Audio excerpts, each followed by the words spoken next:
Well, hello. Today is the 1992 Steven Seagal movie Under Siege. On the battleship Missouri, a celebration is being prepared for the captain's birthday. Casey Ryback, the cook, is detained in the freezer after an argument with the exec officer.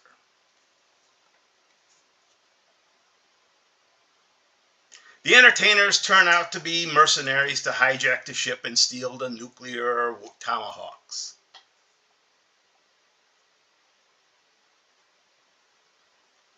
The crew is imprisoned in the forecastle.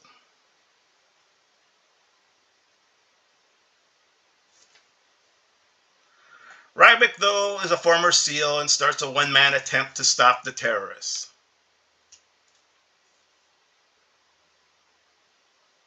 He joins up with the Playboy playmate who is with the entertainers.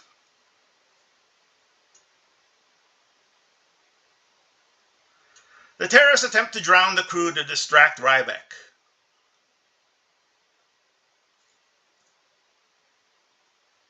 Ryback, though, some freed crew managed to save the others.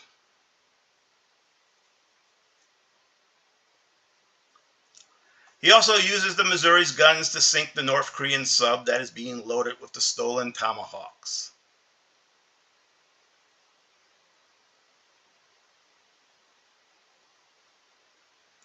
A fight ensues with the leader of the terrorists. He then saves Honolulu from nuclear tomahawks launched at the city. So this 1992 movie is probably Steven Seagal's most successful movie he ever did. It was both financially and critically a big success. On a $30 million budget, it made $156 million. And it's the only Steven Seagal movie to actually get Oscar nominations. There were two nominations for sound production. Didn't win, but... And, this is obviously... they wanted to make Seagal a more mainstream actor and not just pure action. So that's why they got him into this movie. And, I think in a lot of ways it probably worked some because, I think it definitely helped him out.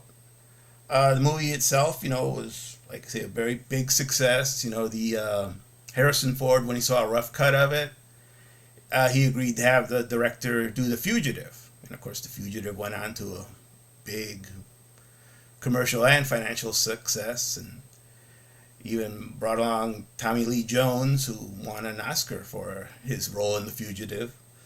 So, and, definitely was filmed in Mobile, Alabama, and they used the battleship Alabama, which was serving as a museum, and probably still is, I believe. And, it had, it was great acting with it. Tommy Lee Jones, who was the main villain, kind of disgruntled CIA officer. He was really great. And so was Gary Busey, the exec of the ship who was in on it. For some reason, he seemed to play really well crazy people. And he did that great. And had Erica Eleniak, who was a real-life Playboy playmate. And she had some, early successes there in the 90s with some, mainstream movies before she basically just went into the direct-to-video, kind of just like Seagal did. And so, there's like Pamela Anderson was supposedly in the running for that part, but she said she didn't get it because she refused to sleep with Seagal. And, Gary Busey in an interview said that, Seagal was sexually harassing Eleniak. But Eleniak refutes that, so who knows what's going on there. And, this is it's a great movie, I think. Like I said, it's his best movie he ever did. And I think,